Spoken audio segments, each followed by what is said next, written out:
The chamber of the Interstellar Coalition was built to impress. The ceiling curved like the inside of a massive shell, glowing with soft blue light that shifted as delegates spoke. Rows of seats floated in the air, adjusted for different bodies, tall, short, winged, scaled, or shaped like living stone. At the center stood a circular platform where speakers addressed the galaxy. Princess Surinth of the Velari Empire sat on a raised seat made of crystal and gold alloy. She was 19 cycles old, young by Velari standards, yet already famous. Her skin shimmered faintly like polished silver, and thin lines of light traced her temples, marks of royal blood. She had been raised to believe one truth above all others. The galaxy listened when she spoke. Her tutors had taught her history, strategy, and politics. They had also taught her superiority. The Velari Empire was ancient. Their fleets were vast. Their science shaped stars. Compared to them, most species were small and recent. Humans were the newest of all. Surinth leaned forward as the human representative took the central platform. He looked ordinary, too ordinary. He was young, with dark hair and tired eyes, wearing a simple uniform without jewels or decorations. His name, she remembered, was Elias Ward. He began speaking about trade routes, shared defense, and cooperation. His voice was calm, steady, and respectful. He did not raise it. He did not try to dominate the room.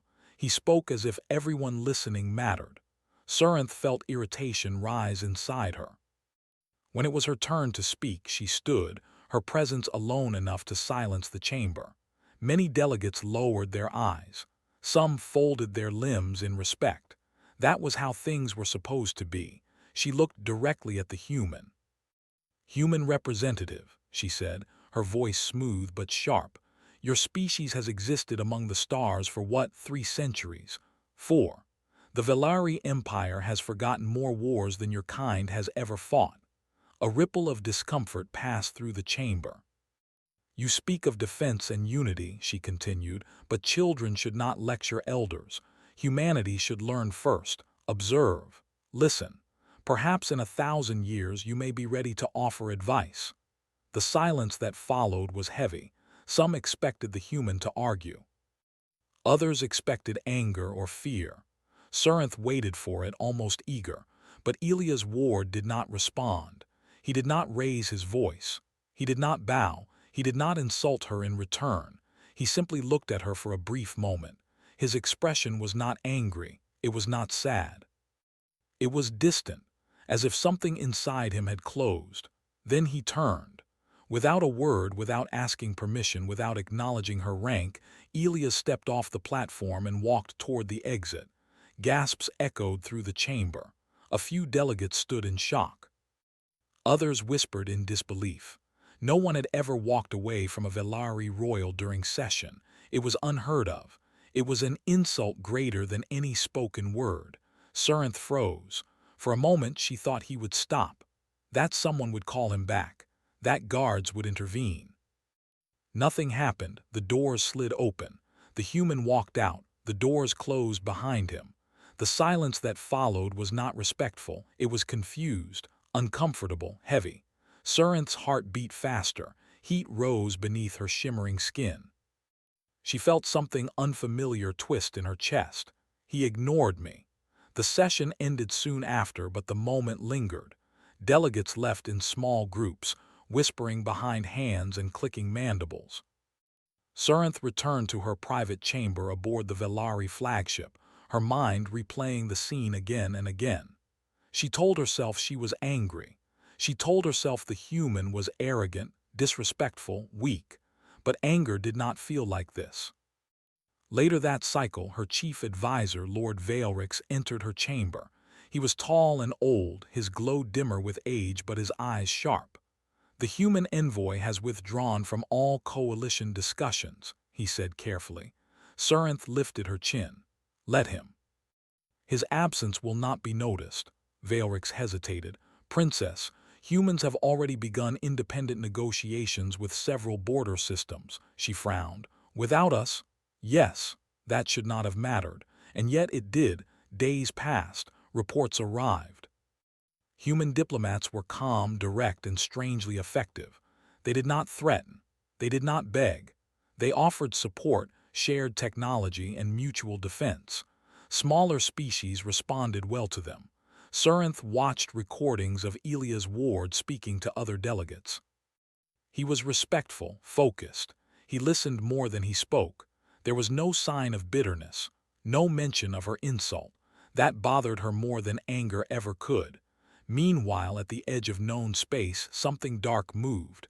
The first attack came without warning. A mining colony vanished.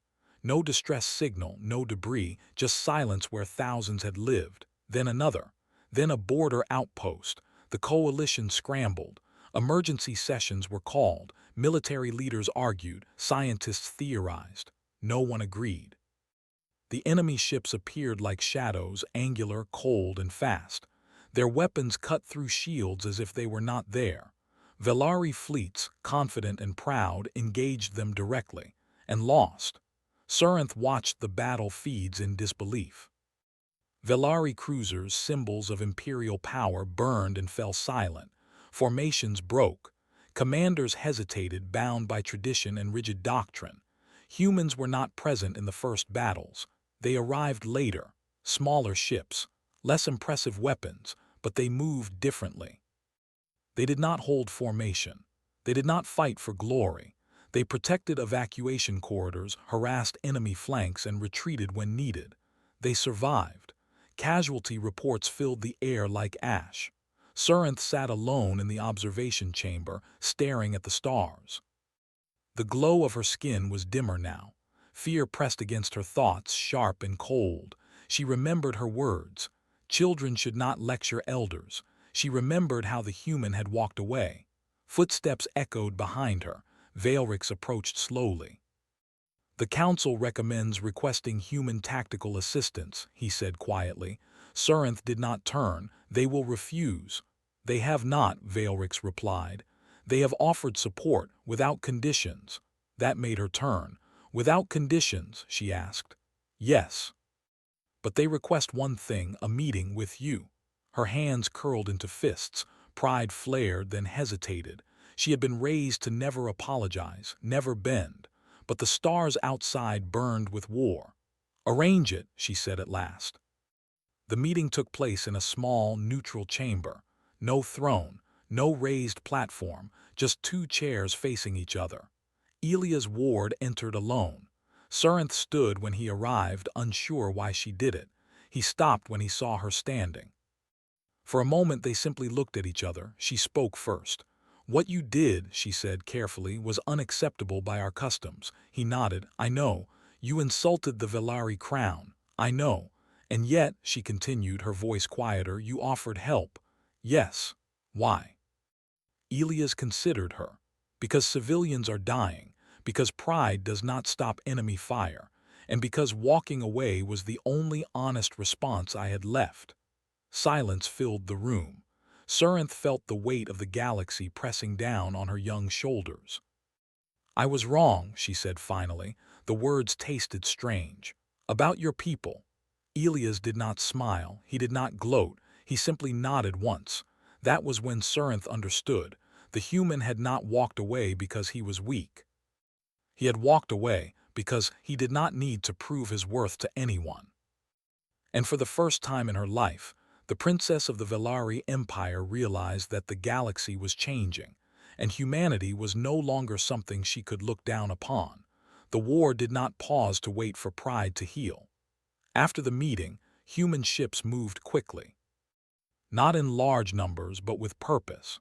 They arrived at threatened systems before official permission reached them, escorting evacuation fleets, reinforcing weak defense lines, and setting traps in empty space.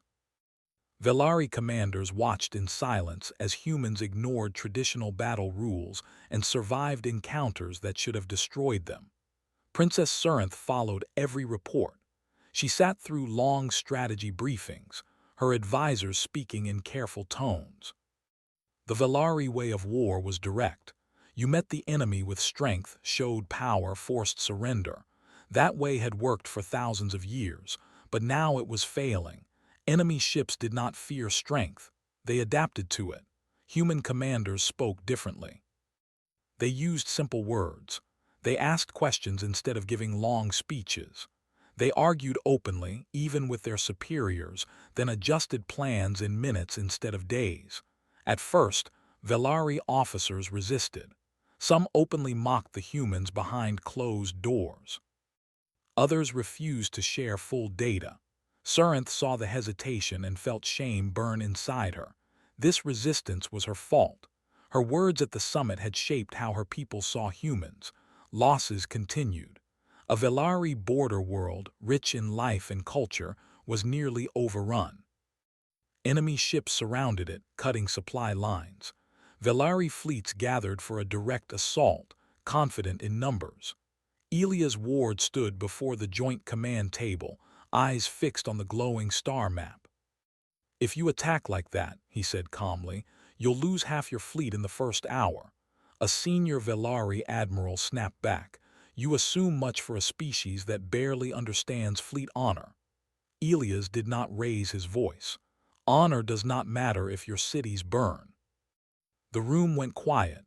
Surinth watched the exchange closely. She could feel tension pulling at the room like a tight wire. "What do you suggest?" she asked. All eyes turned to her. Elias met her gaze, respectful but firm. "We don't break their line," he said. "We stretch it. We force them to chase ghosts. Humans will lead the distraction units. Velari fleets stay hidden, protect the planet, and strike only when the enemy overcommits." The plan felt wrong to many. It felt cowardly, but Surinth remembered the battle feeds, burning ships, silent cities. "Do it," she said. The operation began hours later. Human ships jumped in first, firing long-range strikes and retreating before return fire could land. Enemy ships pursued, drawn by movement and aggression. They chased humans across empty space, splitting their formation. Then the Velari fleets emerged, not in proud lines, not with banners and ceremonial signals. They struck fast, precise, targeting supply vessels and command nodes exactly as human analysts had predicted. The enemy fleet fractured.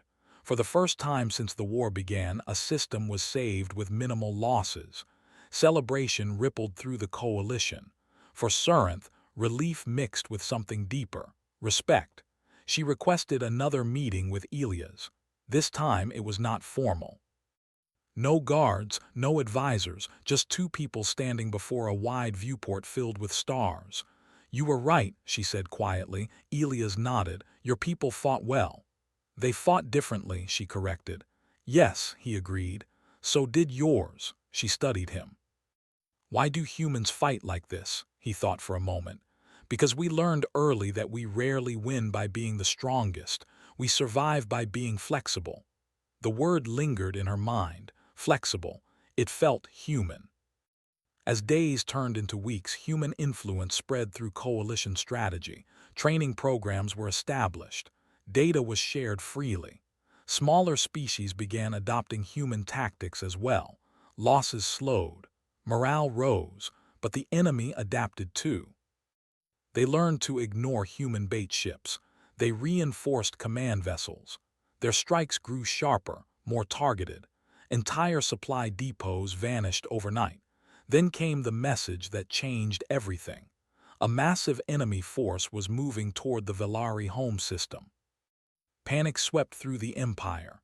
The Velari core worlds were not just political centers, they were cultural hearts. Billions lived there. If the enemy reached them, the war would be lost, not just militarily but spiritually. Emergency council sessions lasted for hours. Some demanded all fleets return to defend Velari space. Others argued abandoning border systems would doom allies and fracture the coalition. Surinth listened. Her hands trembled slightly, hidden beneath the folds of her ceremonial robes. She was 19. The weight of an empire pressed on her chest. She sought Elias again. They met in a quiet corridor, alarms echoing faintly through the ship. "If the Velari fall," she said, "my people will never recover." "If the coalition breaks," Elias replied, "none of us will." She closed her eyes. The answer was there, terrifying and clear. "What would you do?" she asked. He did not hesitate. "We defend Velari space, but not alone, and not the way your enemies expect." The plan was dangerous. Human fleets would act as the visible defense, forming lines around Velari systems. Velari capital ships would withdraw deeper, hidden among moons and asteroid fields. Meanwhile, coalition allies would strike enemy supply chains far from the front, starving the invasion force. If it failed, Velari space would fall fast. Surinth stood before the council and made a choice no Velari ruler had ever made. She placed a human in operational command of Velari defense. Outrage exploded. Some called it betrayal, others called her weak, but the decision stood. The enemy arrived. Space burned. Human ships absorbed the first waves, moving constantly, never holding still. Losses were heavy but controlled. Velari strike groups appeared and vanished like blades in the dark. For days the battle raged. Then the enemy fleet slowed. Fuel shortages, ammunition gaps, confusion, coalition strikes had worked. When the final Velari counterattack came, it was devastating. Enemy command ships were destroyed. Survivors fled into deep space. Velari space was saved. The cost was high. Thousands of ships lost. Millions displaced, but the empire still stood. In the aftermath, Surinth walked among wounded soldiers in recovery bays. Humans, Velari, others, no one bowed, no one demanded attention. They worked together quietly. She stopped beside Elias, who was seated on the floor, helmet beside him, blood drying on his sleeve. "You could have taken credit," she said. He looked up. "This wasn't about credit," she nodded. In that moment she felt herself change, not as a princess but as a person. The enemy was wounded, not destroyed. The war was far from over, but something fundamental had shifted. Humanity was no longer a guest in the galaxy. They were leaders. And Princess Surinth knew that the final test of her people, of herself, and of humanity was still ahead. The enemy did not disappear after the defeat near Velari space. They retreated, yes, but not in panic. They moved with purpose, gathering strength beyond the edge of known territory. Scouts reported new ship designs, heavier armor and weapons that bent space itself. The war had entered its final phase. Princess Surinth stood before the great star map of the coalition. The glowing lights showed allied worlds, human fleets, Velari systems, and the dark region where the enemy gathered. The room was quiet, too quiet. She was no longer the same princess who had once mocked humanity. War had changed her. Responsibility had shaped her faster than any tutor ever could. She spoke now with care, not pride. "They are preparing something larger," she said. "A final strike." Elias Ward stood beside her, arms crossed, eyes sharp. He looked older than when the war began. Lines of exhaustion marked his face, but his focus was unbroken. "They know they can't win slowly," he replied, "so they'll try to end it all at once." The coalition leaders listened. No one interrupted. That alone showed how much things had changed. The enemy's plan became clear days later. A massive structure appeared at the edge of deep space, slowly unfolding like a mechanical star. Scientists identified it as a void engine, capable of collapsing hyperspace routes across entire regions. If activated, it would isolate worlds, trap fleets, and end coordinated resistance. If the void engine fired, the coalition would fall apart. Fear spread fast. Some species spoke of surrender. Others prepared to retreat and protect only their home systems. Old divisions threatened to return. Surinth felt the familiar pull of panic, but she resisted it. She remembered the human walking away without a word. She remembered what that silence had meant. "We strike first," she said. Murmurs filled the chamber. "That structure is guarded by their strongest fleet," a delegate protested. "An assault would be suicide." "Then we don't assault it the usual way," Elias said calmly. All eyes turned to him. He stepped forward and activated a projection. The void engine rotated slowly, surrounded by layers of defense. "It's powerful," he said, "but it's also new, untested, and it relies on precision." He highlighted small nodes along its surface. "Humans specialize in fighting things larger than us," he continued. "Because we've always lived in a universe that doesn't care if we're strong, only if we're smart." The plan was simple and terrifying. A small strike force would penetrate deep space, bypass the main fleet, and hit the void engine directly. They would not try to destroy it. They would destabilize it, force it to collapse under its own power. It was a one-way mission. Surinth understood that immediately. "I will go," she said. The room froze. Elias turned sharply. "No, I am Velari," she said. "If this fails, my people will face the consequences. I will not ask others to risk everything while I remain safe." Elias met her gaze. "This mission needs experience, not symbolism." "And leadership," she replied softly. "Something I am still learning. Let me prove I have learned it." Silence followed. At last, Elias nodded once. "Then we go together." The strike force was assembled quickly. Human ships formed the core, small and fast. Velari vessels provided stealth technology. Other species contributed specialists, engineers, pilots, and medics. There were no speeches before departure. No grand promises, just quiet preparation. As Surinth boarded the human command ship, she felt fear twist in her chest. Not fear of death, but fear of failing those who trusted her. Elias noticed her hesitation. "Still with us?" he asked gently. She straightened. "I am." The jump into deep space was rough. Systems flickered. Stars stretched and snapped back into place. When they emerged, the void engine loomed ahead, vast and cold. Enemy patrols swarmed around it. Human pilots moved like shadows. They cut engines, drifted through debris fields, and timed bursts of movement between sensor sweeps. Velari stealth fields wrapped the ships in silence. One mistake would mean instant destruction. Alarms flared suddenly. A patrol ship turned toward them. "Too close," someone whispered. Elias gave a single command. "Scatter." The formation broke apart. Ships vanished in different directions. Enemy fire flashed through empty space where they had been seconds before. Surinth held onto her console, breath shallow. This was human warfare. Chaos, adaptation, trust. They regrouped near the void engine's surface. Up close, it was even more terrifying. Energy flowed through it like blood through veins. The team launched boarding pods. Inside the structure, gravity shifted unpredictably. Corridors twisted. The air hummed with unstable power. Enemy defenders waited. The fighting was close and brutal. Humans moved fast, covering each other, retreating and advancing in fluid motion. Velari warriors followed, adapting quickly. Surinth fought beside them, not as a princess, but as one more soldier. They reached the central control chamber. The engineer shouted over the noise. "We can overload it, but we won't have time to escape." Surinth looked at the timer counting down. "How long?" she asked.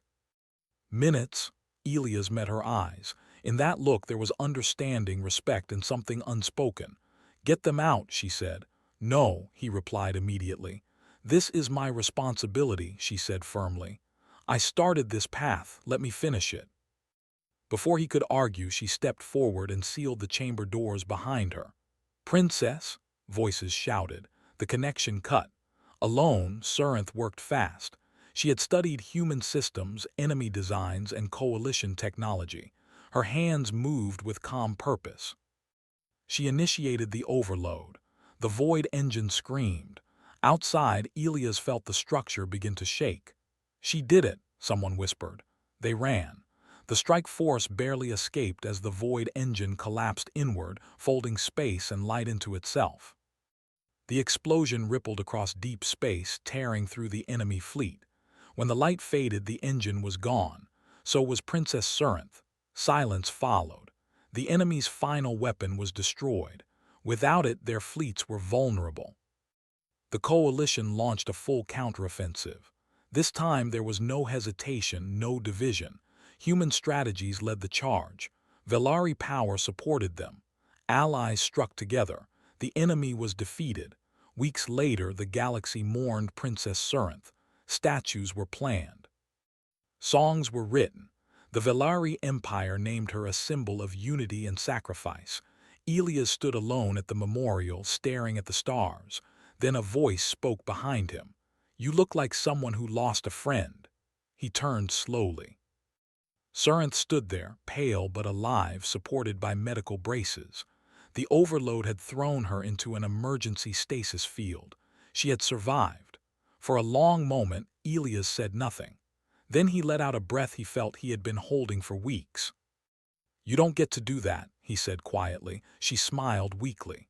"I learned from humans. Surprise is effective." The galaxy changed after the war. Humanity was no longer seen as young or weak. They were recognized as adaptable, resilient, and unbreakable when it mattered most. The Velari Empire changed too.